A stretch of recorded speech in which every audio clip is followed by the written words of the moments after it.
Durbi jabduun waa'ee borii yaaddi, waa'ee guddina borii yaaddi, waa'ee kuuta borii yaaddi, waa'ee jireenya boruu qabaattu yaaddi malee waa'ee arrab namoonni baay'een godhan wantoota namoonni baay'een duukaa bu'an ani maaf hin godhu, ani maaf hin duukaan bu'u hin jettu. Kanaafuu atis akka durba cimtu fakkaatu waa'ee borii kee irratti xiyyeeffadhu. Akkam jirtu nagaa keessanii nagaan isiniif haa ta'u. Ani Boonsan jedhama. Yeroo jalqabaatiif warri gara chaanaalii kanaatti dhuftan YouTube chaanaalii kana subscribe gochuudhaan wantoota isin fayyadan tokko tokko irraa argattu. Akkasumas immoo obboleettan keessan iddoo garaagaraa jiran akka qaqqabuuf like gochuudhaan eegalaa jechuudha. Barumsi nuti irraa walii ilaallu obbolooti shamarranii Yunivarsiitii garaagaraa keessa jiran Amaloota yoo qabaatan isaan fayyaduu fi akkasumas isaaniif gaariidha jedhee yaaduu waliin ilaalee jechuudha. Viidiyoo kana aga dhumaatti yoo ilaaltan akka isin barsiisu abdiin qaba. Especially qabxiin arfufaadha jirtu baay'ee akkasitti fayyadu shakkiin keenya jechuudha. Kallattii kumaan qabxiin inni jalqabaa nuti waliin ilaallu choose a woman over the men in friendship. Isaan jechuun hariiroo keessan keessatti deddeebii garaagaraa keessatti hiriyaan isin waliin deddeebi'uu qabdan Yunivarsiitiitti shamarran ta'uu qabaa jechuudha.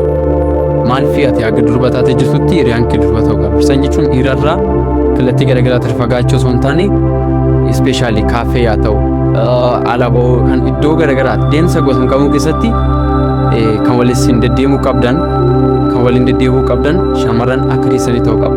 Isaan jechuun waa'ee hariiroo dhiira faanaa yookaan boyfriend isaan jechuu osoo hin taane waan qabu inni ajandaa mataa isaa danda'etti deemuu dandeenya. Amma kan ani sirriitti haasaa jiru bakka hiriyaan ati qabaachuu qabdu kallattii garaagaraa ta'anii deddeebitu durbaa keetii ta'uu qabdi jechuudha. Suni maaliif isin fayyada? Ilaalcha namni garaagaraa isin qabu. Yunivarsiitii keessatti ilaalcha dhiiroti garaagaraa isin qaban, ilaalcha namoonni garaagaraa isin qaban akkasumas immoo bakka attentionuma keetii billee gaarree jechuudha. Kanaafuu hiriyaan ati waliin deddeebi'uu qabdu hiriyaa keetii duuba ta'uu qabdi jechuudha. Qabxiin lammaffaan care of yourself, bet don't be bad. Isaan jechuun ofii keetiif keera gochuu. Kuni waan baay'ee sanatti himuun barbaachisu maalidha? Kunis siniif hojii keessanidha. Sin shiriitu beeku garuu immoo duruu tokko jiru kan sanii gadis ta'an san walis ta'an parsentiin isaallee baay'ee yoo ta'u maaliif namni akkamitti sin hubata? Bakka namni kun akka kaayyoo hin qabnetti durbi jireenya ishee ofishee irratti watti gootu akkamitti hubatan tureetu akka namni itti hubatudha kun. Bakka durbi sun waan ta'e hin qabu, waan hojjetu hin qabu, kaayyoo hin qabdu. Boriif waan ta'e yaadu maan ishiinarra focusing she my attention from other men. So sanirratti baay'ee wanti jechuun qabdani garuu immoo to of wanti jechuun sirratti hojjedha isin jechuun barbaada. Qabxiin inni sadaffaan stay calm, speak openly. San jechuun durba tasgabbooftu ta'e jechuudha. Ishee kun baay'ee amaloota durbarraa baay'ee jaalatamudha. Durbi tokko bakka baay'ee kan tasgabbooftu mitaati. Akkasumas immoo yeroo dubbatutti waan ifatee dubbatu Yunivarsiitii keessatti amala akkasii gammifachuu qabdu jechuudha. Durbi baay'ee kan taate yookaan immoo durbi baay'ee tasgabbooftu taate jechi ishee nagaama. Isaan jechuun koo akkuma amma yeroo baay'ee dubbattu amma yeroo baay'ee haasawtu amma wanta ati dubbattu gatii dhabaa deemaa jechuudha. Kanaafuu baay'ee tasgabbooftu ta'a. Jenna kallattii kaminuu haasawaa ta'uu deemsaa ta'uu wantoota garaagaraa iddoo gootan keessatti iyyuu tasgabbaatii baay'ee jaalatamaa fi amala baay'ee barbaachisaa akka kana. Kuni borii keessanii keessatti illee si fayada jechuudha. Qabxiin inni arfaffaan be strong in your faith.